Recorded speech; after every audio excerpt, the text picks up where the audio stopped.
He's gone from BC fans' penthouse to the doghouse in just a couple years.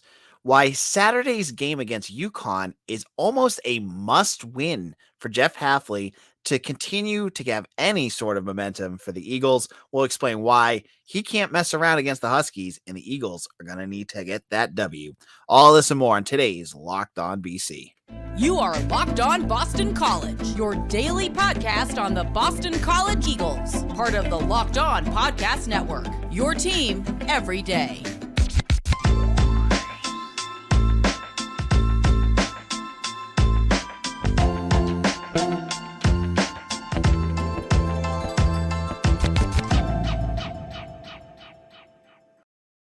Locked On BC, AJ Black here. I'd like to thank our sponsor, LinkedIn Jobs, for being the official college football recruiting sponsor across the Locked On College Network.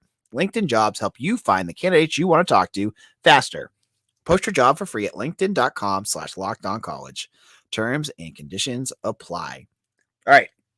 So Saturday, this is the game that I've talked about, that it's the UConn Huskies. And I am not a fan of that program. I'm not a fan of their fans. We go back a long way. Some of them really don't like me, and I'm okay with that.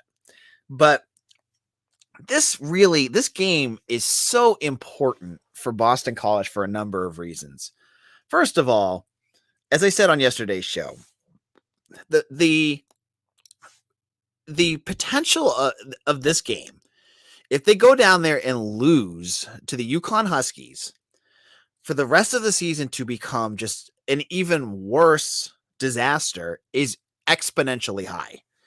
Like, BC has a chance on Saturday to at least get momentum again. Like, yeah, their offensive line has been putrid. Phil Jakovic has not looked good. The defense has gotten gassed. That's all well and good, right? But that's against Wake Forest and Clemson. And if you're a rational person, you can say, okay, BC played the number 5 and the number 10 school, and they got their butts kicked. Did we see that coming? We should have. I did. I had the score almost to the T on both the games. But it's a whole other level of depravity if they lose to a team that went 1-11 last year, to a team that has no offense to speak of. This game on Saturday, I'm not giving any hyperbole here, is an absolute must-win game for Jeff Hafley. Now, I have said all along, I think that Hafley will be back next year. Whether you like it or not, I think that he's going to have another chance to right the ship. And again, whether you like it or not, I still think that the offensive line issues, some of it was his problem because he didn't get anyone in the transfer portal. Some of it was NIL stuff. Some of it was that he just had one of the worst bats of bad luck I've ever seen. I mean, how many guys are out right now? There's 4 or 5 guys that were supposed to be starters. That's tough. That is tough. But I'm putting the excuses to the side right now. There is no excuse for losing to the UConn Huskies. There is no for losing to a team that has been the bottom of your foot for years. I mean, when BC played in East Hartford in 2017, Steve Adazio's team smashed them. When they played them at Fenway Park a couple years before, they smashed them. They have been able to beat UConn for years consistently. And no, it wasn't at, I keep going back to 2017 saying it was in East Hartford. Can I look at, I think it's college football stats. That was at Fenway Park. They beat him at Fenway Park. I remember I was at my house, my new house that I had at that time. And it was at Fenway. But they beat him at Fenway. They beat him at Alumni. You cannot lose to UConn. You have a recruiting class over the last couple of years that has guys like Josh DeBerry, that has some of these really good young defensive ends like Donovan Azaraku, Nito Ekpala, even the defensive end like Owen Stodmeyer is looking good, Boozy. they've got guys out there that should be able to handle a team like UConn. And even if you have issues, if you have a little bit of a hiccup like you did against Maine, you should have enough horses on at least one side of the ball to take over that game. Like, even if BC's offensive line struggles against UConn, and I'm not going to be naive and say that they won't, their defense should take over that game. And I'm talking turnovers, quick 3-and-outs, give BC a bit of an edge. But what happens if Hafley goes out there and loses? You're starting to see what could be the downfall of the staff. And yeah, I know you're saying, "Oh, AJ, it's already happened," and you might be right. You might be right. I'm not doubting you here. But what I'm saying is, when your players and the recruits are seeing you lose to UConn and lose to Rutgers, imagine what opposing coaches are going to say when they're recruiting the same guys you are. You're going to see a precipitous drop in recruiting, because now you can't, you are really gasping for straws and what you can sell to these kids. And so now that is a problem. Your transfer portal options, maybe some kids that believe in Jeff Hafley. He is a very personal person, and I bet he's charming to recruits. But those transfer portal guys, and we'll get into this in one of our future segments, they're going to see these losses too and go, do I really want to play there? I think that's an issue too. So will Jeff Hafley get fired if he loses to UConn? I don't know. I honestly don't know. I know Mitch was saying like he should. That's the one thing that would happen that he should lose his job for. But I can imagine there's lots of big time donors out there. And I know some of you might be out there listening to me right now. I know I have listeners that are big time donors. And some of you have said that you have already stopped giving donations because of the state of the program. Losing to UConn would be one of those big moments where those donors would be like, all right, that happened, goodbye. And then again, you're starting to lose big time money, donors, that you need to sustain a program like this, to fund the things that you want to do, whether it's upgrades to Alumni Stadium or paying more for your assistant coaches, things like that. That's a big problem.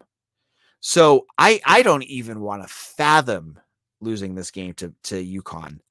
But the thought's there. It's definitely there.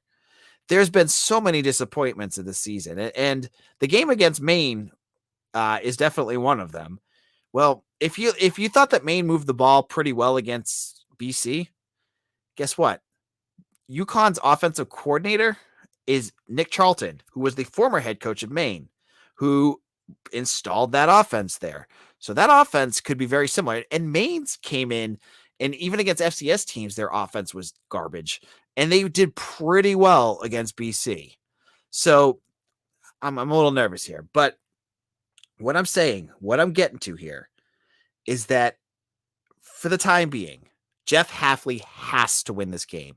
He cannot let the future of his program take such a downward spiral, because, as I just said, X, Y, and Z will happen if they lose to UConn. So we better hope that when we get to Saturday, BC comes out there and shows what they can do. And it better not be negative. All right, in a moment, I'm going to move ahead. I get a headache thinking about this season, and I want to look at some other positives about maybe some options of what BC will do when they look at their quarterback in 2023. Now, these days, every new potential hire can feel like a high-stakes wager for your small business. You want to be 100% certain that you have the access to the best qualified candidates available. That's why you have to check out LinkedIn Jobs. LinkedIn Jobs helps find the right people for your team faster and free. Now, excuse me, you're going to head over to LinkedIn, add your job in the purple hashtag hiring to your LinkedIn profile, and spread the word that you're hiring. Simple tools like screening tool questions make it easy to focus on candidates with just the right skills and experience, so you can quickly prioritize who you'd like to interview and hire. It's why small businesses rate LinkedIn Jobs #1 in delivering quality hires versus leading competitors.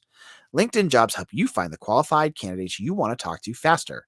Post your job for free at linkedin.com/lockedoncollege. That's linkedin.com/lockedoncollege to post your job for free. Terms and conditions apply. Locked On BC, AJ Black here. And I think we all need a break. Let's take a big breather and look ahead to the 2023 season, because the 2022 season, it's just getting us all sad, and rightfully so. It's just been depressing. Nothing is worse than a fall month of, like, you get so excited for college football. Either you're tailgating with your family and friends, seeing old classmates from Boston College, at Alumni Stadium, and sitting together and cheering on your team.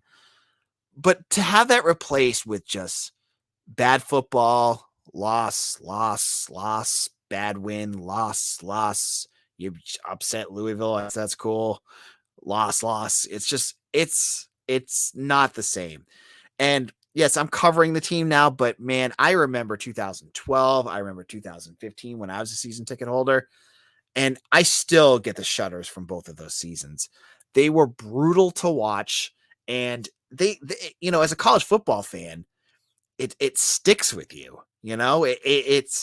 It's not a good feeling, and it's one of those, you hate wasting a college football season. Something teams like Alabama, Georgia, those fans don't get that. Their wasted season is, oh, we lost the SEC championship.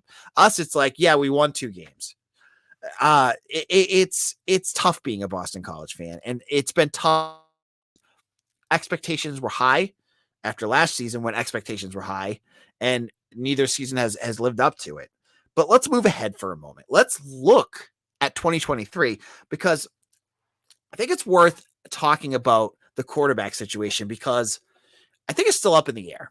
I don't think there's a straight answer who the quarterback will be coming up next season.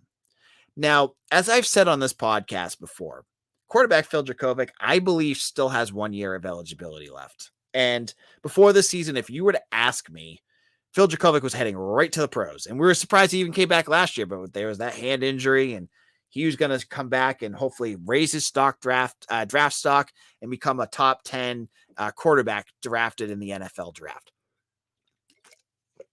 But, he's rated the poorest quarterback in the ACC right now, and one of the poorest quarterbacks in the country. So is he going to get an NFL draft pick? No, he's not. He's not going to get picked in the NFL draft. He can either go, he's got 3 choices. He can go into the NFL draft and most likely will go undrafted, and then maybe hook on with the team as an undrafted free agent, which, I mean, the odds are stacked against you of getting anywhere doing that. He can possibly return for 1 more season with the Eagles. I know a lot of you fans out there just groaned because you're like, oh my gosh, I don't want another year of him, but that's a possibility as well. I get the sense when watching him that he's groaning too, because I'm not sure he would want to come back for another year. Or he could transfer. Jurkovec could go someplace else. I mean, in the last 2 seasons, he got injured and then lost his entire offensive line, and he can come back to question marks all over the place. Like, yeah, BC could go into the portal and hit it up. And for the folks that are worried that they're not, I've got a sense and some sources and some information that that's not going to be the case. I think they're going to hit the transfer portal, but will be enough to keep Jurkovec happy. And does BC really want to keep him here? Like, maybe it's a time for a clean break from everyone. I'm not sure. So I think my personal belief, just based off of his body language, what we've seen this year, I honestly think a third team is probably the best option for Jurkovec after this year. I don't think he comes back to BC. His buddy, Zay Flowers, is going to be gone. His offensive line, the guys that he trusts, Mahogany could be back. We don't know. But most of the other guys are gone. He's going to have a whole new wide receiver crew that he's going to have to work with. So I don't see him coming back. I just don't. I think it'd be good for him, and like, thank you, Jurkovec, for 2020, in that big game against Virginia Tech last year, which I will never forget. But I think it's time for both parties to move on. And so he's one guy I could see going into the transfer portal, trying to maybe if a new team and a new system would be better luck. And I don't know what team, you could ask me, like, what team would it be? I have no clue. I'm not into analyzing opposing like every team's future quarterback depth, but maybe a team like Pitt, like if they're not happy with Keaton Slovis, he could go back to work with Frank Signetti and go home. I mean, would that make sense? Probably. And they've got a good offensive, they've got a decent offensive line, I believe, and some good wide receivers. So maybe he'd like to go there. Who knows? But he's one. The second option BC has is Emmett Moorhead. Now, this is the fan favorite right now. The 6'6" big quarterback from Virginia. And I have been very hesitant to like the future of the program. And I've seen a lot of people on Twitter who are saying right now, like, bench Djokovic, start Moorhead. And I get it. I get what you're saying. Like, you want to see something different, see if it works. I mean, for now, I tell you right. I said it before, and I think Mitch has said it. I am not on board with Moorhead starting right now because with that offensive line and his mobility, I think he would get killed. And we don't need another quarterback that's had his psyche shattered because of our offensive line. So I don't think he's an answer this year, but the question remains, is he the answer for next year? Is Moorhead the guy that you go with next year? Now, if you believe with what Hafley said, he's had some strong outings in camp. He hasn't been completely inaccurate during games, but he has also been playing against second team defenses and teams that are basically just taking their foot off the gas. They're not blitzing him. They're not throwing anything exotic at him. So I take those moments really lightly because I don't think that's an accurate representation of what Moorhead could do against a real defense. So I think just be careful with that. Then on top of that, I go back to where his experience is at. Remember, this is a kid that barely played in high school. His senior year was canceled because of COVID. So he had to skip like his varsity year in Virginia. He's a California kid that went to Virginia. So and I think he started only a couple years before playing football. To go accelerate all that time to becoming a starter for an ACC program is quite the leap. When I look at him, I think Emmett Moorhead, if he's going to be a starter, would be the best starter in another year. And I'm going to get to in a moment what I think BC should do for the 2023 season. But before I get to that, if you have not done so already, if you want to help support our podcast and our YouTube channel, let me ask you to do two quick things. Hit that like button below. Hit it right now. And then hit subscribe. Hit subscribe to become a member of our Locked On BC YouTube page. It's absolutely free. And if you hit like and subscribe, you know what it does? It's got that crazy YouTube algorithm. It'll help people find our podcast that much faster and help us grow. It's the best way that you can thank us. And we want to thank you for making Locked On BC your first listen every day. Now, I want to tell you about our good friends over at Sweatblock. Sweatblock is a great product. For those of you that sweat, I am a sweater. I sweat constantly during the summer. And when it gets hot, I need a good antiperspirant that can keep me dry so that, especially when I'm wearing more than just a t-shirt, I need something that'll work. Sweatblock was created by a doctor to help his own excessive sweating. It's doctor created and doctor recommended. When you use it, it's going to help you with your sweat and sweat problem. It gives you the confidence to wear what you want without embarrassing underarm sweat. The Sweatblock wipes were featured and tested on the Rachel Ray Show by firefighters. If you or someone you love is experiencing embarrassing sweat or odor, try Sweatblock. Save 20% with promo code LOCKEDON or on sweatblock.com. also available on Amazon. Locked On BC, this is AJ Black. I got a question here. Emmett's strength, it seems to me. So I want to get to a comment. Sorry, if you're listening to this on the podcast. On YouTube, people, while I am recording this live, can ask questions. And I want to get to Jeff Shell. Emmett's strength, it seems to me, is that he gets the ball out a lot faster than Jerk, who sometimes takes a while. Is this something you've noticed? I think that's a much more indicative. That's a good question. I think it's a much more indicative result of the scheme that he's facing. Djokovic is facing blitzes. He's facing defenses that are playing a lot more tight, and like it's going to take him a lot. He's got to do a lot more reads. Moorhead, he can just sit back there and just unload the ball because they're usually they're pushed back a little bit. Again, like we have not seen what his release would be like against a first string defense. It's always a second or third string. So I can't say that he has a faster release yet.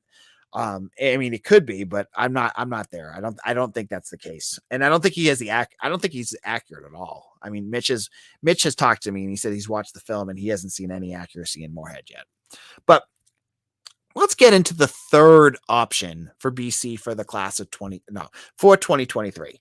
Now, they could always go completely off kilter and go with someone like Peter Delaportis or Matt Reeve, who are guys that are already on the roster. I haven't heard it. People have asked me. I have not heard anything about Delaportis yet, so I'm not sure. I don't know what his capabilities are going to be. He's a big dude. I saw him at practice this summer, but I don't know where he's at. Reeve, I'm not going to say he's not the answer, but I have not seen, from what I've seen and heard about him, I'm not sure he's going to be the guy. Another option is that BC could go back to the transfer portal.